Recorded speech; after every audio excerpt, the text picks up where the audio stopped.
গল্পের শুরু হয় নদীর তীরে অবস্থিত ছোট্ট একটি গ্রাম থেকে। সেখানে এক ছোট মেয়ে তার বাবার নৌকায় বসে পানি নিয়ে খেলছিল।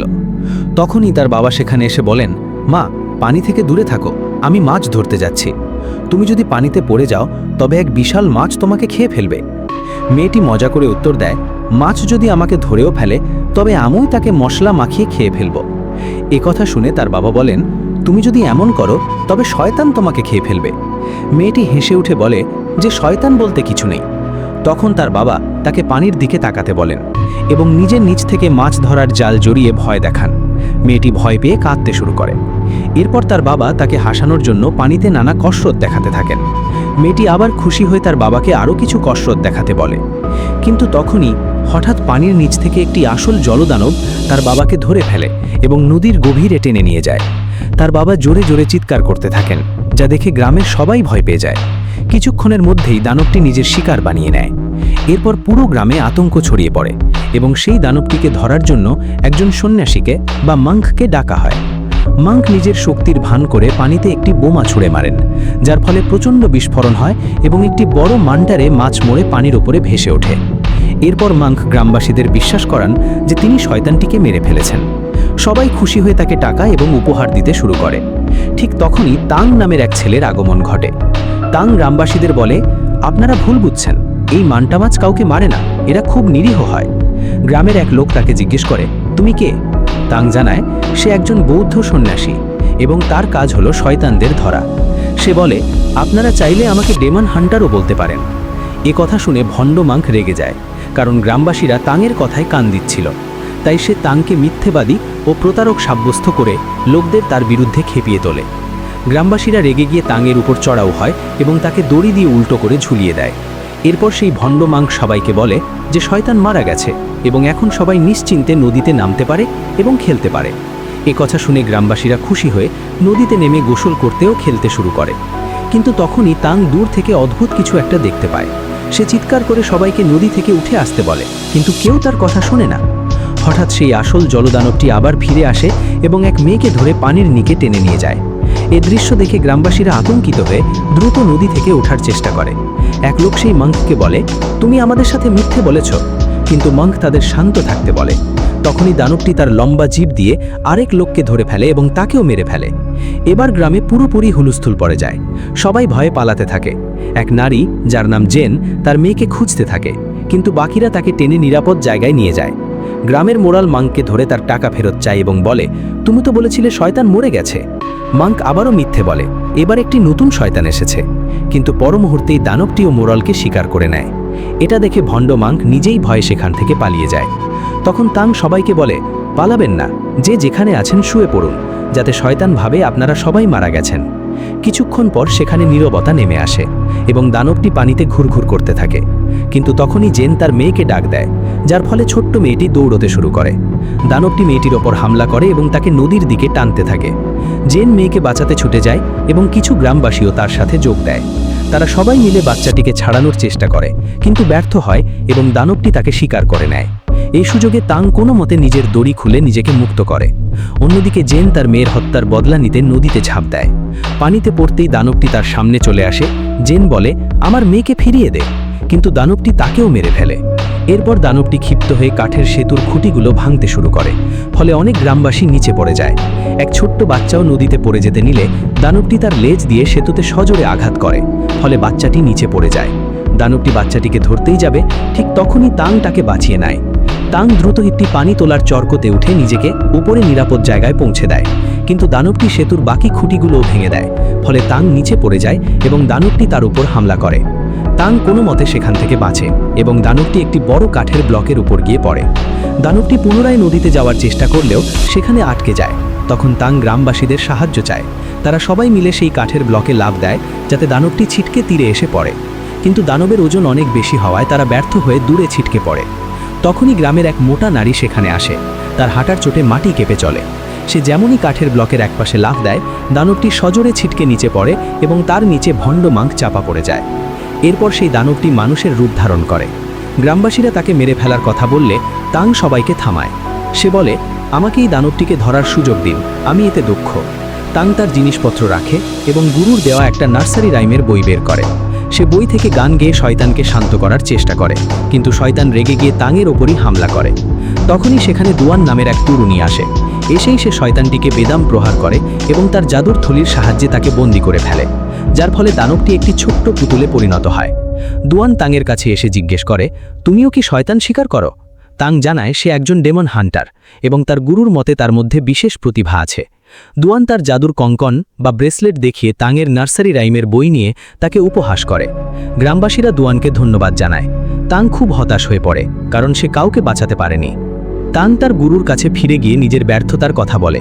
তখন গুরু তাকে বলেন, আজ তুমি যে শয়তানের মুখোমুখি হয়েছিলে সে একসময় খুব দয়ালু মানুষ ছিল। একদিন সে নদীর তীরে একটা বাচ্চাকে বাঁচাচ্ছিল, কিন্তু গ্রামবাসীরা ভুল বুঝে ভাবে সে বাচ্চাটিকে অপহরণ করছে। তারা সবাই মিলে তাকে পিটিয়ে মেরে ফেলে এবং নদীতে ভাসিয়ে দেয়। এই অবিচারের ক্ষোভে তার আত্মা শয়তানে পরিণত হয় এবং সে গ্রামবাসীদের ওপর প্রতিশোধ নিতে ফিরে আসে। তাং অবাক হয়ে জিজ্ঞেস করে, এই নার্সারি রাইমের কি সত্যিই এত শক্তি আছে যে এটি একটি শয়তানকে আবার ভালো মানুষ বানাতে পারে? গুরু বলেন, একজন খাঁটি মানুষ শয়তানের ভেতরের সত্তাকে ভালো করার চেষ্টা করে। তুমি কোনো ভুল করনি। যখন তুমি পরম জ্ঞান লাভ করবে তখন বুঝতে পারবে এই রাইমের আসল শক্তি কতটা। এরপর গুরু তাংকে তার পরবর্তী সফরের জন্য পাঠিয়ে দেন। এরপর দেখানো হয় একটি যুগল এক নির্জন রেস্তোরাঁয় পৌঁছায়। জায়গাটি একেবারে ফাঁকা দেখে তারা অবাক হয়। তখনই একজন ওয়েটার এসে তাদের স্বাগত জানায় এবং খাবার পরিবেশন করে। ওয়েটার খাবারের স্বাদ সম্পর্কে জানতে চাইলে তারা বলে, খাবার দারুণ হয়েছে, এবং জিজ্ঞেস করে, এটা কি তুমি বানিয়েছো? ওয়েটার বলে যে এটি তাদের ওস্তাদ বানিয়েছেন। এরপর সেই শেফকে দেখানো হয় যে আসলে একটি শূকর দানব। সে দেখতে অত্যন্ত আকর্ষণীয় মানুষের রূপ নিয়েছিল এবং যুগলের সামনে নাচতে শুরু করে। তাকে দেখে মেয়েটি মোহিত হয়ে যায় এবং তার সাথে কথা বলার জেদ ধরে। শেফ রাজি হয় না। মেয়েটি না মানলে শেফ তার আসল ভয়ঙ্কর শূকরের রূপ দেখায় এবং বিকট শব্দ করে। যুগলটি ভয়ে পালানোর চেষ্টা করলেও পিগ ডেমন তার অস্ত্র দিয়ে দুজনকেই মেরে ফেলে। এরপর তাং সেই রেস্তোরাঁয় পৌঁছায়। সে দেখে এবার রেস্তোরাঁটি কানায় কানায় পূর্ণ। এক নারী এসে তাকে স্বাগত জানায়, কিন্তু তাং বুঝতে পারে যে এই পুরো জায়গাটি শয়তানদের তৈরি একটি মায়াজাল, যা মানুষদের ফাঁসানোর জন্য তৈরি। তাং সরাসরি সেই নারীকে বলে যে সে শয়তান শিকারী এবং তাদের খেলা শেষ। এই বলে সে হামলা করে। শয়তানের দলও তাংয়ের উপর ঝাঁপিয়ে পড়ে। তখনই সেখানে ডুয়ানের আগমন ঘটে।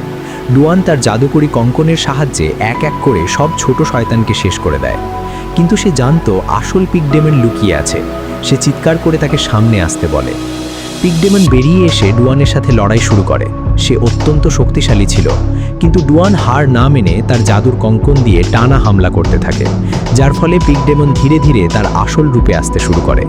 পিগ ডেমন তার অস্ত্র দিয়ে ডুয়ানকে আঘাত করতে গেলে ডুয়ান নিজেকে বাঁচায় এবং অস্ত্রটি মাটিতে আটকে যায়। সুযোগ বুঝে ডুয়ান তার কঙ্কন পিগ ডেমনের গলায় পরিয়ে পেছন থেকে তাকে আটকে ধরে। ডুয়ান তাংকে বলে, এই শয়তানের সব অশুভ শক্তি এর গলার ভেতরে, তোমাকে সেটা মুখে টেনে বের করতে হবে। তাং তার ভয়ঙ্কর চেহারা দেখে ঘেন্না পেলেও সাহস করে মুখ দিয়ে সেই অশুভ শক্তি টেনে নেয়। এতে তাঙের প্রচণ্ড ব্যথা হয়, তাই দ্রুত তাঙের মুখ থেকে সেটি বের করে একটি কাপড়ে বেঁধে ফেলে। কিন্তু পিগ ডেমন এতটাই শক্তিশালী ছিল যে সে কাপড় ছিঁড়ে ফেলে। অবস্থা বেগতিক দেখে তাং ও ডুয়ান সেখান থেকে পালিয়ে নিরাপদ আশ্রয়ে চলে যায়। ডুয়ান তাংকে জানায় যদি তারা পিগ ডেমনকে মারতে পারত তাহলে অনেক টাকা পেত, কিন্তু সে বড্ড বেশি শক্তিশালী। তাং বলে যে সে শয়তানদের মারতে চায় না, বরং তাদের ভেতরে থাকা ভালো গুণগুলোকে জাগিয়ে তুলতে চায়। এ কথা শুনে ডুয়ান হেসে বলে, এমন করতে গেলে একদিন তুমি মারা পড়বে। তাং তার জীবন বাঁচানোর জন্য ডুয়ানকে ধন্যবাদ জানায়। তাংয়ের এই সারল্য দেখে ডুয়ান তার প্রতি আকৃষ্ট হয় এবং তাকে চুম্বন করতে যায়, কিন্তু তাং ঘাবড়ে গিয়ে সেখান থেকে পালিয়ে যায়। পরদিন তাং তার গুরুর কাছে গিয়ে পিগ ডেমন সম্পর্কে জানতে চায়। গুরু জানান সে আগে খুব ভালো মানুষ ছিল, কিন্তু দেখতে খুব কুৎসিত ছিল। কুৎসিত হলেও সে তার স্ত্রীকে খুব ভালোবাসত, কিন্তু তার স্ত্রী তাকে ধোঁকা দেয় এবং প্রেমিকের সাথে মিলে তাকে হত্যা করে। এই ক্ষোভ থেকেই সে এত ভয়ঙ্কর শয়তানে পরিণত হয়। তাং বলে যে এত শক্তিশালী শয়তানকে সে ধরতে পারবে না। তখন গুরু বলেন তাকে হারাতে হলে তার চেয়েও শক্তিশালী কারুর সাহায্য নিতে হবে। এরপর গুরু তাকে মাঙ্কি কিংয়ের কথা বলেন, যাকে স্বয়ং বুদ্ধ 500 বছর ধরে একটি পাহাড়ের নিচে বন্দি করে রেখেছেন। তাং ভাবে এটা হয়তো নিছক গল্প, কিন্তু গুরু নিশ্চিত করেন যে মাঙ্কি কিং সত্যিই আছে এবং তাকে খুঁজতে হলে তাংকে পুরনো উপত্যকার মন্দিরে যেতে হবে, যেখানে বুদ্ধের এক বিশাল মূর্তি আছে। গুরু সতর্ক করেন যে মাঙ্কি কিং খুব ধূর্ত, তাই তাকে বুদ্ধি খাটিয়ে নার্সারি রাইম দিয়ে বোঝাতে হবে। তাং মাঙ্কি কিংয়ের খোঁজে বেরিয়ে পড়ে, কিন্তু পথমধ্যে সে কিছু শয়তান শিকারীর দলের জালে আটকা পড়ে। তাং দেখে তারা অনেককে বন্দি করেছে, যার মধ্যে ডুয়ানও আছে। তখনই সেখানে এক নিষ্ঠুর শিকারী নারী এসে সবাইকে ধমকাতে থাকে এবং এক লোককে মেরে ফেলে। ডুয়ান তাংয়ের কাছে এসে মিথ্যে করে বলে যে তাং তার স্ত্রী এবং ঝগড়ার কারণে তাং তাকে ফিরিয়ে নিতে এসেছে। দলের লোকেরা বলে, যদি তোমরা স্বামী স্ত্রী হও তাহলে একে অপরকে জড়িয়ে ধরো। তাং রাজি না হলে তারা গলায় খঞ্জর ঠেকায়। বাধ্য হয়ে তাং রাজি হয়, কিন্তু ডুয়ান এমন অতিরিক্ত অভিনয় শুরু করে যে তাংয়ের সন্দেহ হয়। তাং বুঝতে পারে এরা সবাই মিলে নাটক করছে। সে ডুয়ানের হাতের বাঁধন খুলে দিয়ে বলে যে এরা সবাই ধোঁকাবাজ। ডুয়ান নিজের দলের উপর রেগে যায়, কারণ সে নিজেই ছিল ওই দলের নেত্রী। ডুয়ান তাংকে বলে যে তাকে পাওয়ার আর কোনো উপায় না পেয়েই সেই নাটক করেছে, কারণ সে তাংকে ভালোবাসে। কিন্তু তাং তাকে পরিষ্কার জানিয়ে দেয় যে সে সামান্য এক শিকারী এবং তার একটি বড় লক্ষ্য আছে, তাই সে ভালোবাসায় জড়াতে পারবে না। তাং চলে যেতে নিলে ডুয়ানের লোকেরা তাকে ধরে একটি খাঁচায় বন্দি করে। ডুয়ান বুঝতে পারে না তাং কেন তাকে পছন্দ করে না। তখন তার দলের এক মেয়ে বলে, আমি সাহায্য করতে পারি। সে একটি পেপার ডল বের করে ডুয়ানের পিঠে লাগিয়ে দেয়, যার ফলে পুতুলটি যা করবে ডুয়ানও তাই করবে। কিন্তু বাইরে ডুয়ানের লোকেরা নিজেদের মধ্যে মারামারি শুরু করে। এর ফলে পেপার ডলের প্রভাবে ডুয়ানও নিয়ন্ত্রণ হারিয়ে তাংকে মারতে শুরু করে। গ্যাং ফিরলে সে বুঝতে পারে কি ভুল হয়েছে এবং পালিয়ে যায়। এদিকে পেপার ডলটি উড়ে গিয়ে তাংয়ের গায়ে লাগে, ফলে তাংও মিয়েলি আচরণ করতে শুরু করে। ডুয়ানের লোকেরা তাংকে খুব মারে, কিন্তু সে কোনো মতে সেখান থেকে পালিয়ে বাঁচে। ততক্ষণে ডুয়ান সবাইকে শান্ত হতে বলে, কারণ তাদের পাতা জালে একটি শয়তান আটকা পড়েছিল। সবাই মিলে তাকে ধরার চেষ্টা করলেও শয়তানের শক্তিতে তাদের দড়ির জাল ছিঁড়ে যায়। তারা বুঝতে পারে এটি আর কেউ নয়, স্বয়ং পিগ ডেমন।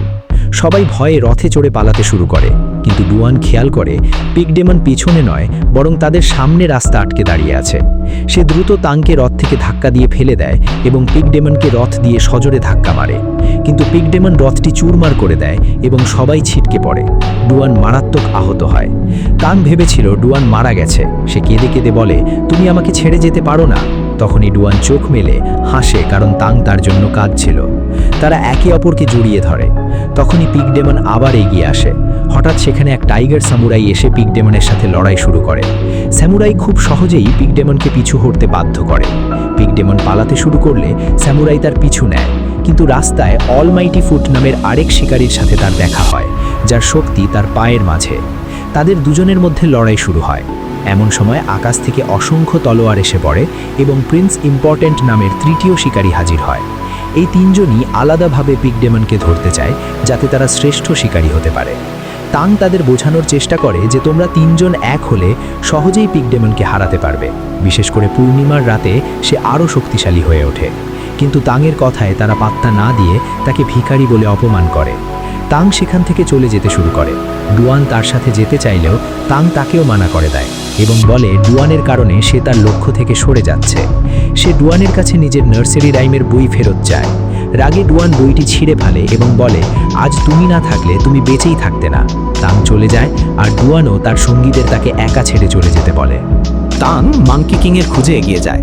অনেকদিন যাত্রার পর সে এক পাহাড়ি মন্দিরে পৌঁছায়, কিন্তু সেখানে বুদ্ধের কোনো মূর্তি দেখতে পায় না। সে একটি পানির পাত্রে মুখ ধুতে গেলে সেখানে লেখা দেখতে পায়, আয়নায় লুকানো প্রতিবিম্বকে চেনো। তাং পানির দিকে তাকালে পানিতে বিশাল এক বুদ্ধ মূর্তির প্রতিবিম্ব দেখতে পায়। পাহাড়ের ভেতরে সে একটি গুহার খোঁজ পায়, যা পদ্ম ফুলের নিচে লুকানো ছিল। গুহার ভেতর সে একজন পাগলপ্রায় মানুষের দেখা পায়। তাং ভয়ে ভয়ে বলে যে সে মাঙ্কি কিংকে খুঁজছে। লোকটি হেসে বলে যে সে নিজেই মাঙ্কি কিং। সে তাংকে পেয়ে খুব খুশি হয় এবং জানায় যে 500 বছর আগে সে বুদ্ধের অবাধ্য হয়েছিল বলে বুদ্ধ তাকে এখানে বন্দী করেছেন। তাং জানায় যে সে পিগ ডেমনকে ভালো মানুষ বানানোর উপায় শিখতে এসছে। মাঙ্কি কিং বলে তাকে বশ করার একটি উপায় আছে। সে তাংকে বুদ্ধের সেই সিল মুহূর্তটি দেখায় যা তাকে আটকে রেখেছে। সে বলে এই সিলের সাহায্যেই পিগ ডেমনকে পরিবর্তন করা যাবে। কিন্তু তাং বুঝতে পারে মাঙ্কি কিং মূলত তাকে দিয়ে সিলটি সরাতে চাইছে। তাং রাজি না হলে মাঙ্কি কিং রেগে গিয়ে নিজেই সিল ভাঙার চেষ্টা করে, কিন্তু বৈদ্যুতিক শক খেয়ে ছিটকে পড়ে। সে যন্ত্রণায় বুদ্ধকে উদ্দেশ্য করে বলে যে সে বদলে গেছে, তাকে মুক্তি দেওয়া হোক। তাং বলে যে সে যদি সত্যি ভালো হতো তাহলে আগেই মুক্তি পেয়ে যেত। তাং তাকে পিগ ডেমনকে ধরার জন্য সাহায্য করতে বলে। মাঙ্কি কিং রাজি হয় এবং বলে পিগ ডেমনকে তার স্ত্রীর রূপ ধরে ফাঁদে ফেলতে হবে। ততক্ষণে ডুয়ানও তাংকে খুঁজতে খুঁজতে সেখানে পৌঁছে যায়। ডুয়ান পিগ ডেমনকে আকৃষ্ট করার জন্য চাঁদের আলোয় নাচতে শুরু করে। পিগ ডেমন বেরিয়ে এসে তাংয়ের ওপর হামলা করে, কিন্তু ডুয়ান তাকে বাঁচায়। এই সুযোগে মাঙ্কি কিং পিগ ডেমনকে গুহার ভেতরে টেনে নিয়ে তাকে একটি ছোট্ট সাধারণ শূকরে পরিণত করে। ডুয়ান পিগ ডেমনকে পুতুলে পরিণত করে তাংয়ের হাতে দেয়। এর সাথে সে নদীর সেই জলদানবের পুতুলটিও দিয়ে দেয়। এরপর ডুয়ান তাংকে বিয়ের প্রস্তাব দেয় এবং তার জাদুর কঙ্কনটিকে আংটিতে পরিণত করে তাংয়ের আঙুলে পরিয়ে দেয়। তাং আংটিটি খোলার চেষ্টা করেও ব্যর্থ হয়। তাং বলে যে সে তাকে ভালোবাসে না এবং আংটি না খুললে সে নিজের আঙুল কেটে ফেলবে। ডুয়ানের হৃদয় ভেঙে যায়। সে নিজেই আংটি খুলে নিয়ে বলে আর কখনো তাকে বিরক্ত করবে না। সে তাংয়ের ছিঁড়ে ফেলা বইটি জোড়া লাগিয়ে ফেরত দেয়, কিন্তু তাং সেটিও নেয় না। ডুয়ান কাঁদ চোখে সেখান থেকে চলে যায়। তাং মাঙ্কি কিংকে ধন্যবাদ জানিয়ে গুহা থেকে বেরিয়ে আসে, কিন্তু বাইরে আসতেই তার ডুয়ানের কথা মনে পড়ে এবং সে মন খারাপ করে বসে পড়ে।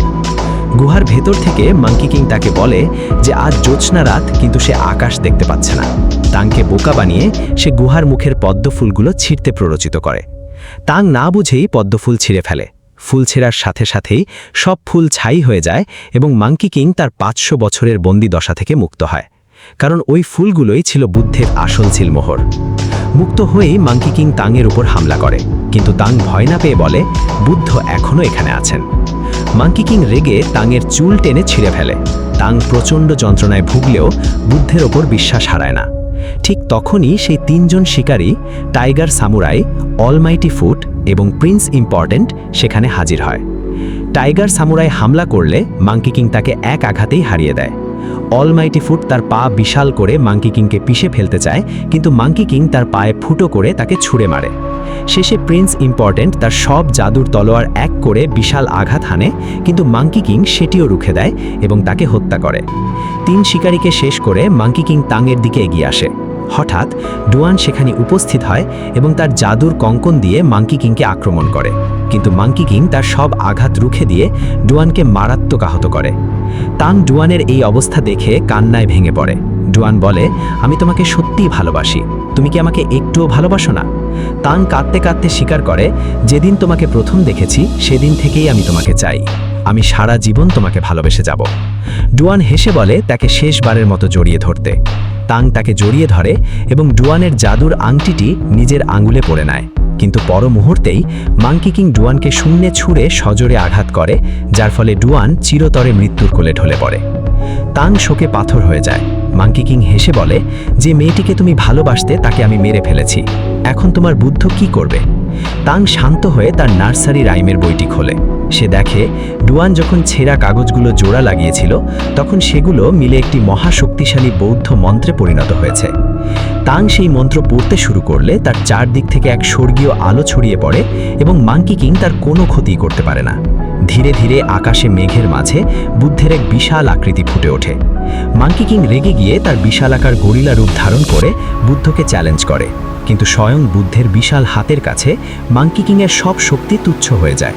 বুদ্ধ তার এক হাতের চাপে মাঙ্কি কিংকে পরাস্ত করে মাটির নিচে দাবিয়ে দেন।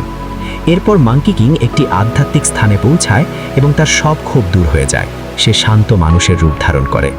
তাং তার কাছে গিয়ে নিজের হাতের সেই জাদুর আংটি, যা ডুয়ানের স্মৃতি, দিয়ে মাঙ্কি কিংয়ের জন্য একটি মুকুট তৈরি করে পরিয়ে দেয়, কারণ মাঙ্কি কিং এখন পরিশুদ্ধ হয়ে গেছে। অবশেষে তাং তার গুরুর কাছে ফিরে আসে। গুরু বলেন, এখন তুমি জীবনের আসল উদ্দেশ্য বুঝতে পেরেছ। তাং উত্তর দেয়, এই পৃথিবী দুঃখে ভরা। আমার কাজ শুধু শয়তানদের ধ্বংস করা নয়, বরং তাদের ভেতরের সত্তাকে পরিবর্তন করে আলোর পথে নিয়ে আসা। এরপর তাং মাঙ্কি কিং, পিগ ডেমন এবং জলদানবকে নিয়ে পশ্চিমের দিকে মহাযাত্রায় বেরিয়ে পড়ে। আর এখানেই এই গল্পের সমাপ্তি ঘটে। আপনারা যদি এই গল্পের পরবর্তী অংশগুলো দেখতে চান তাহলে কমেন্ট বক্সে পার্ট 2 লিখে জানান। আর আমাদের সাথে এভাবেই যুক্ত থাকতে জানোয়ার টিভি চ্যানেলটি সাবস্ক্রাইব করে নিন। খুব শীঘ্রই দেখা হবে পরের ভিডিওতে।